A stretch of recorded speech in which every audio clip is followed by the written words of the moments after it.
smell it on her. I'm gonna count to 5.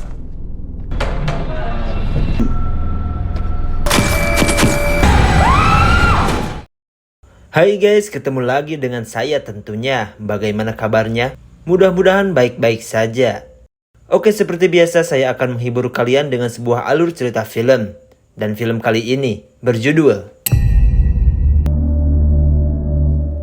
menceritakan tentang seorang pria yang hobi menculik wanita seksoi untuk memenuhi hasrat psikopatnya. Ia pun ditemani oleh anak tirinya yang sekaligus pemuas nafsu bejatnya. Akan tetapi, sang anak merasa sudah muak dengan kelakuan ayahnya yang bejat itu, hingga ia pun melakukan perlawanan terhadapnya. Lalu seperti apa kisah selengkapnya? Kita langsung saja ke pembahasannya.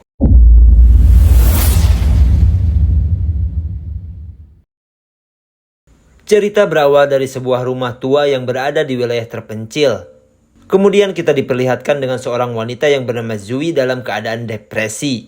Ia pun teringat dengan dosa-dosa yang dilakukan bersama ayah tirinya. Hingga Zui yang kalap memutuskan untuk mengakhiri semuanya dengan melakukan bundir.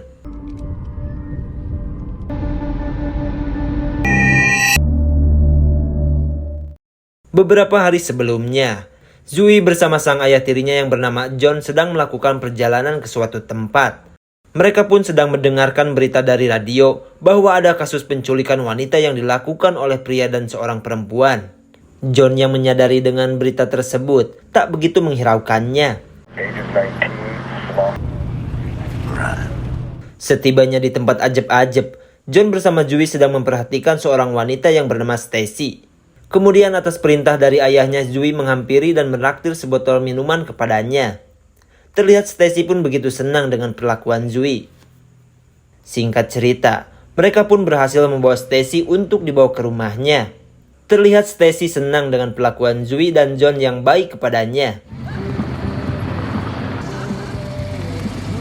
Setibanya di rumah mereka, Stacy yang sedikit oleng begitu happy karena John akan memberikan kejutan kepadanya. I'm gonna count to 5.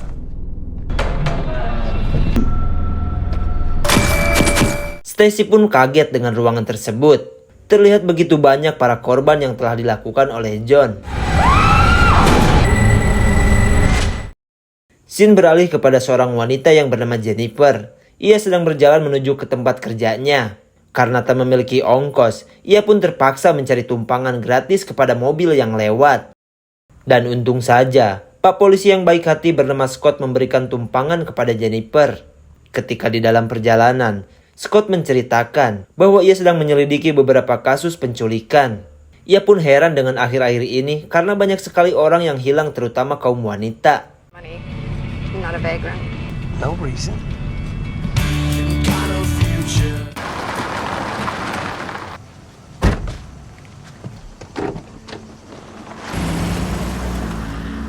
Kembali ke rumah John, terlihat Zui diam-diam masuk ke ruangan Stacy yang kini sudah tak berdaya.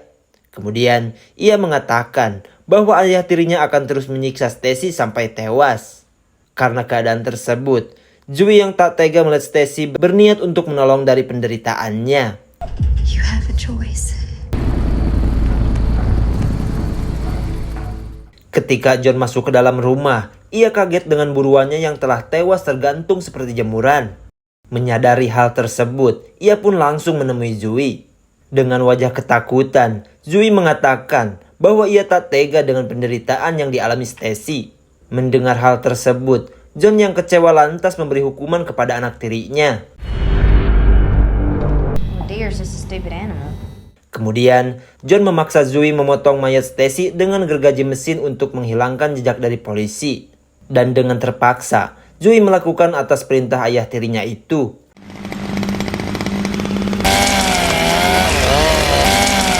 Hunter always dresses his kill. Scene berpindah ke kantor polisi, di mana Scott mendapatkan laporan bahwa ada kasus dari seorang emak-emak yang jendela rumahnya dirusak oleh sekelompok anak kecil yang nakal. Sesampainya di TKP, Scott langsung memeriksa keadaan rumahnya. Saat Scott sedang memberi arahan kepada Nyonya Carlton, tiba-tiba bocah nakal itu menghampiri mobil Scott.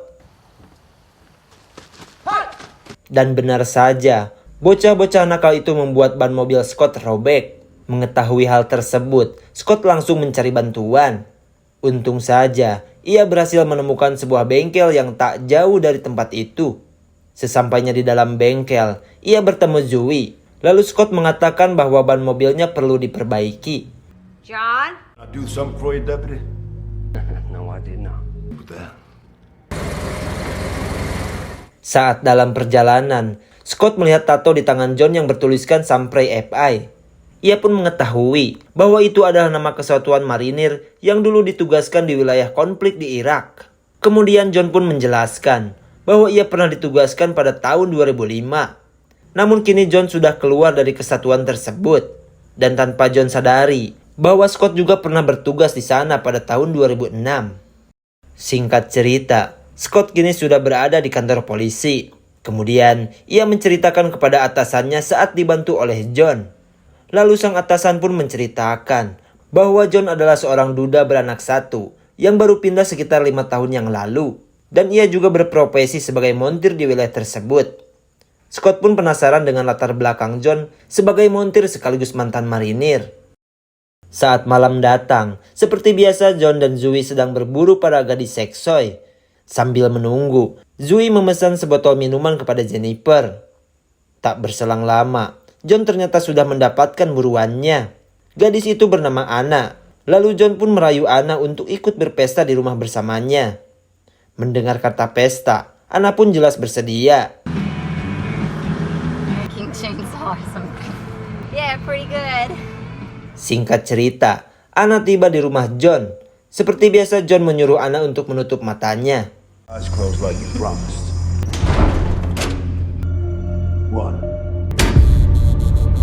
Been having a party like this before, huh? Di sisi lain, Scott yang penasaran dengan John lantas ia pun membuka berkas-berkasnya. Dan ternyata Jason Riley alias John dipecat dari kesatuannya karena ia telah melakukan pelanggaran. Setelah John terbebas dari hukuman, ia mengubah identitasnya. John pun menikahi seorang janda yang mempunyai putri bernama Chol alias Zoe. Akan tetapi, 2 tahun setelah pernikahannya, istri John itu tewas bunuh diri. Lalu hak asuh Zoe jatuh kepada John yang sampai saat ini masih bersamanya. Kembali kepada John, ia pun memberitahu kepada Zoe bahwa ia akan pergi ke kota.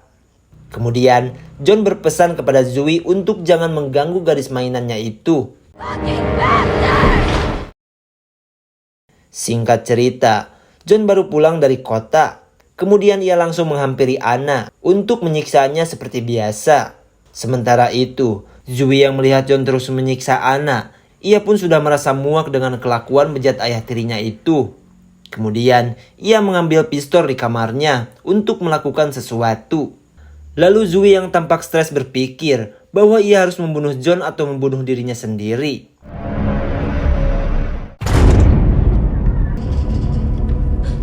John pun kaget melihat Zoe menodongkan pistol ke arahnya. Terlihat Anna pun sangat lega dengan apa yang dilakukan Zoe. Akan tetapi, Zoe tak cukup berani untuk menghabisi ayahnya. Kemudian, ia mengarahkan pistol tersebut kepada Anna. Lalu Zoe mengatakan bahwa tak ada yang bisa menyelamatkanmu.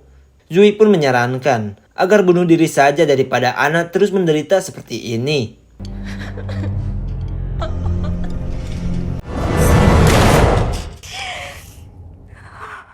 Di sisi lain, Scott mendatangi sekolah Zoe untuk mencari informasi tentang dirinya.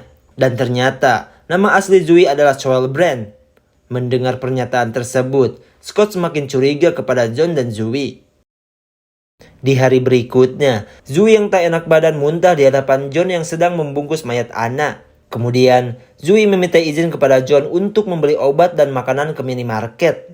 Melihat anaknya yang sedang sakit, John pun menemaninya. Di saat itu pula, Scott yang membuntuti mereka menghampiri Zoe dan memanggil nama aslinya. Akan tetapi, Zoe dengan santainya mengatakan bahwa Scott salah orang. Kemudian John yang mengetahui hal itu lantas pergi. Dan kini, John pun merasa dirinya harus lebih waspada karena Scott selalu mengawasi pergerakannya. Di malam berikutnya, John dan Zui seperti biasa mencari buruannya. Kemudian mereka melihat Jennifer yang sedang abok-abokan. Lalu dengan sedikit rayuan yang dilakukan oleh John, Jennifer pun langsung terbawa suasana. Saat John mengambil minuman, Zui pun berkata kepada Jennifer bahwa ia harus segera pergi dari ayah tirinya. Akan tetapi, Jennifer yang sudah terpengaruh oleh rayuannya tak menghiraukan omongan Zui. Setelah meminum minuman yang sudah dicampur obat tidur, Jennifer yang tak sadarkan diri berhasil dibawa oleh John. Tanpa John sadari, Scott kini membuntuti mereka.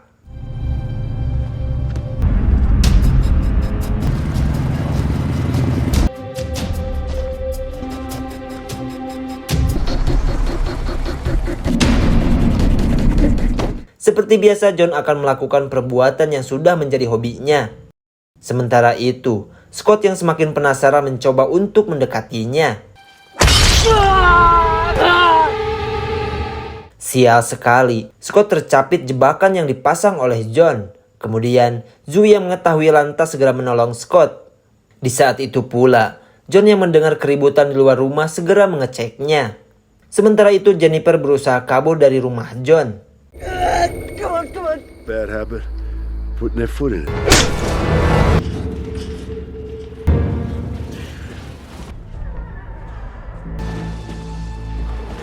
Saat mengetahui Jennifer telah kabur, John pun menyalahkan Zui akibat kecerobohannya.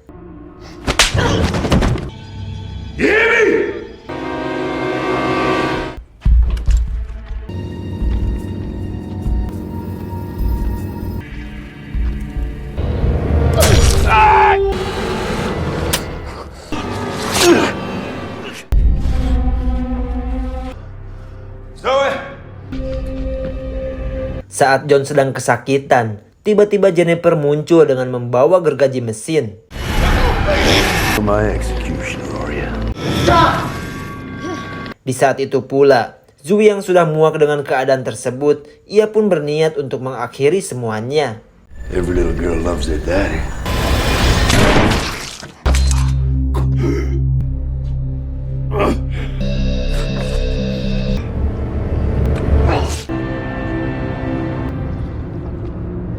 Hingga pada akhirnya, John pun tewas di tangan anak tirinya. Beberapa hari berlalu, Zui yang teringat dengan masa lalu, ia pun berniat untuk mengakhiri hidupnya.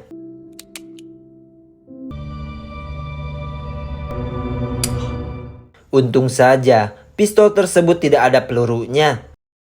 Hingga pada akhirnya, Zui dan Jennifer telah memutuskan untuk membunuh setiap laki-laki yang bejat yang mempunyai hobi seperti ayah tirinya. Inside my head, and then sometimes it gets out.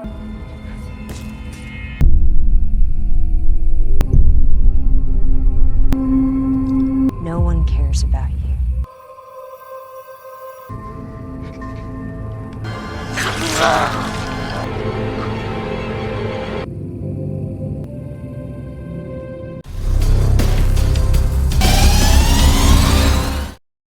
Dikarenakan semuanya telah beres, film pun akhirnya selesai. Terima kasih banyak buat kalian yang sudah nonton sampai selesai.